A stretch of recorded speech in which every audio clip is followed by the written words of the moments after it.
Hey everyone, it's Alan here.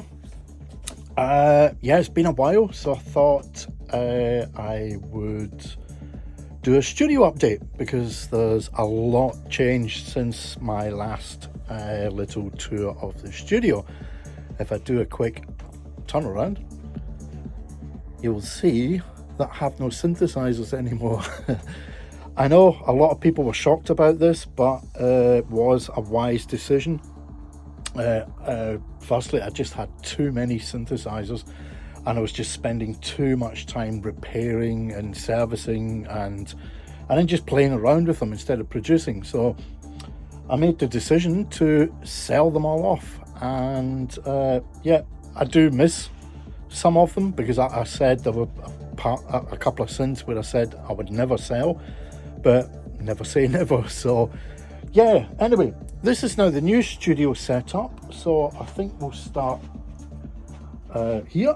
I've got a couch now, so if anybody wants to come and visit, there's a couch now. So, and it pulls out into a bed for an overnight studio session.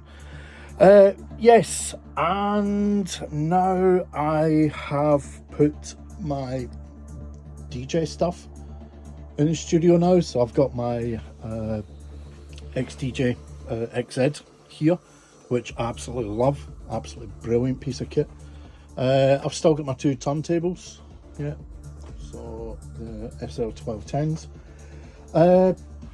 and I've got my outputs set up on for the DJing, but I've also got them linked up to my main setup as well. The reason I've done this is because I turned the studio around, and then since I turned the studio around, you can see it, I had the outputs here and the other one here, but it just wasn't, they were losing too much on the bottom end. So, and I couldn't compensate. I was trying to compensate, but it just wouldn't work. But when I turned them around so that they're here, absolutely perfect. So I had to find another solution. So I went for these. I went for the Adam A44s. Thanks to my buddy Bruno, because he bought the bigger ones. So, but I didn't actually hear them. So I just, off by chance, I just ordered a set just before Christmas. And they arrived a day before I went on my holidays to London. So I didn't have a chance to get them set up, but as soon as I got back, I set them up, and they're absolutely brilliant. They're perfect for this room, and I've got the subwoofer. I don't know if you can see it down the back. I've still got the Dune Audio subwoofer rigged up to it all. So yeah, they're absolutely amazing. Look at the depth of them, and the sound that comes off them is just unbelievable. Yeah. Anyway, I've decided to also still keep my old trusty Dune Audio acoustics. Cause I just love them. I don't use them much, but I just love the sound of them, so I've still got them there. I bought these, the Avantones. Sound terrible, but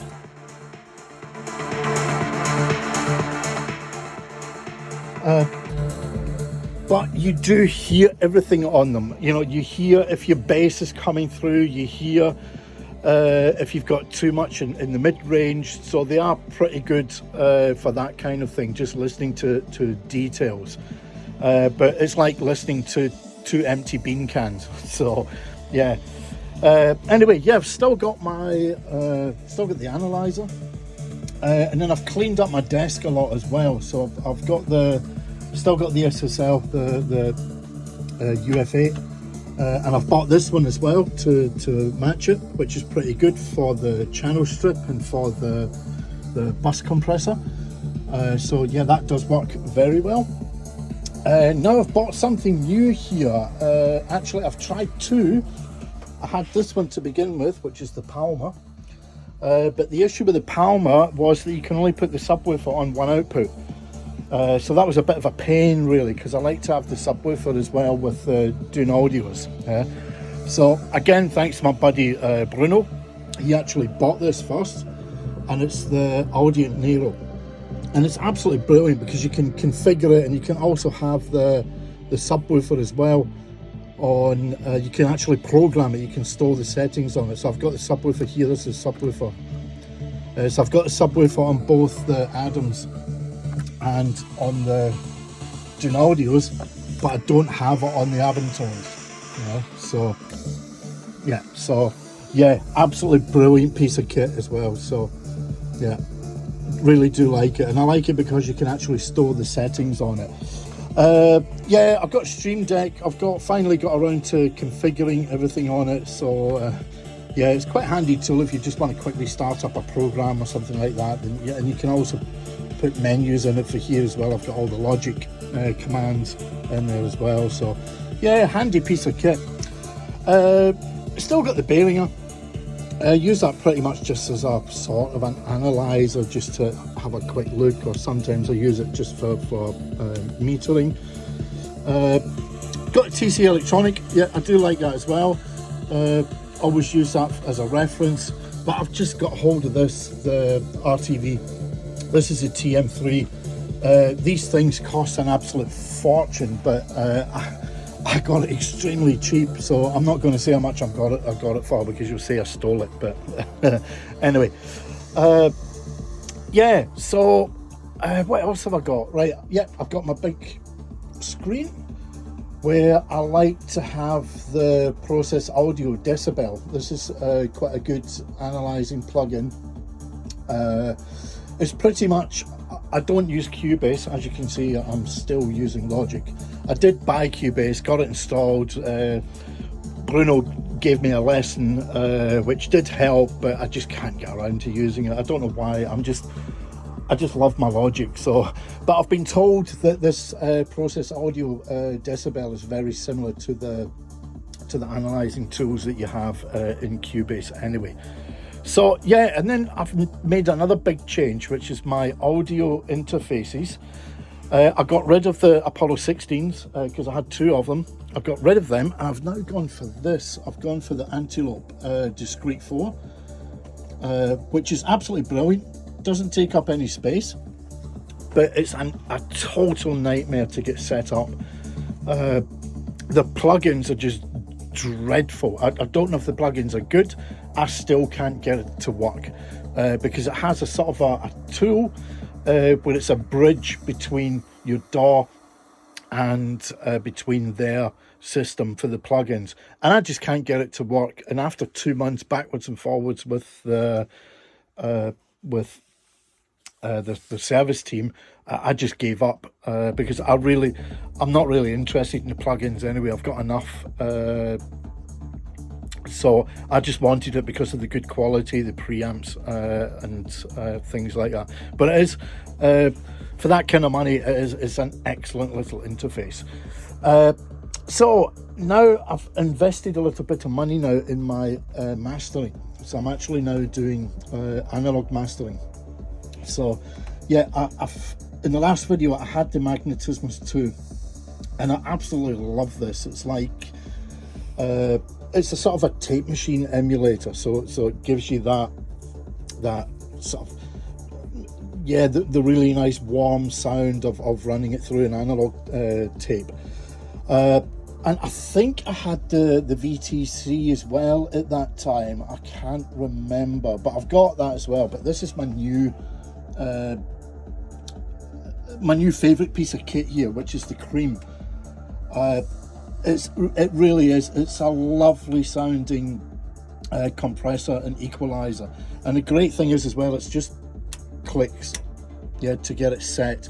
And basically you have low and high, and then you just have the low boost and the high boost, and then the output. And then you've just got the basic settings as well for the compressor, which is your threshold, attack, release, and ratio. But it really is a lovely piece of kit, and it really rounds off that together. As you can see now, the track that's running in the background is actually running through the Magnetismus 2 and through the Cream.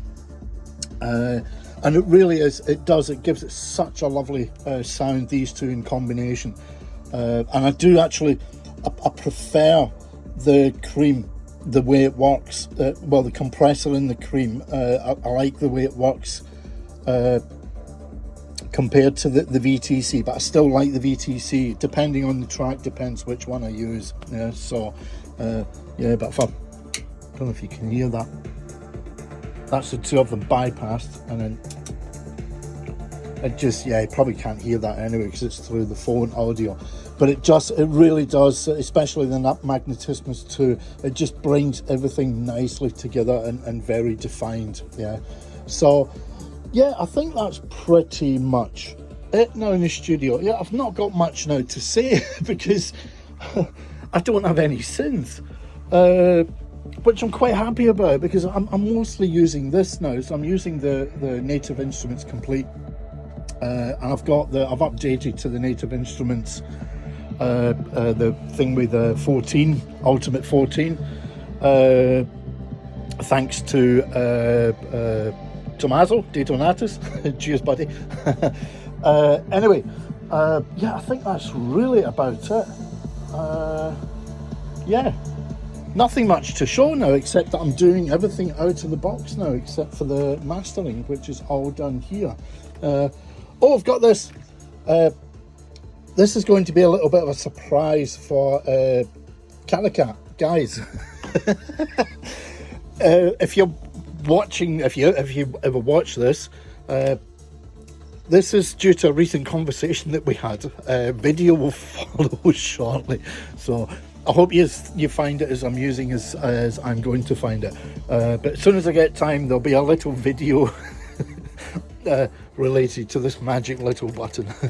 Anyway, so yeah, I think that's it from me. This is a new track, by the way, that I've just finished. Yeah, oh, by the way, these t-shirts, these are absolutely brilliant. They're from Knobwear, my buddy Francesco Pico in Amsterdam. He sells these, and you can get them here. It's Knobwear, so it's knobwear.nl. And it's basically, if you really are a gear nerd, then that's where to get these t-shirts. And he has I think it's the Roland Chorus, the famous Chorus, you know, with the Chorus 1 and 2 buttons that was on the Juno 60 and things like that. Yes, that's a t-shirt. He's got waveforms. This is the Moog filter, I think. But they're absolutely brilliant t-shirts. The quality's great. So yeah, a little bit of just lost that. Just a little bit of advertising on the side there. And while I'm at it, next Shiny People event. There we go. Which is on the 18th of this month in Profitreff in Zurich. I'll be playing alongside Edelstahl. He'll be doing live. Philip Rochard is doing a 90s vinyl set. Simple meets Marcel Warren. That's going to be extremely interesting. My buddy Bruno as FACT live. That's always an absolute pleasure to watch Bruno doing his live performance. Patrick Vidma, Story of Light, and then Rato S and myself, and I'll be playing a trance, sort of 90s trance set, but not your typical stuff. I'll be playing yeah, a lot of the hidden gems, you know, the stuff that people know but they can't remember the name of the track. So let me just get that again. Yep, there we go. That's the Knobwear one. Yeah, so yeah, as I was saying, I'll be playing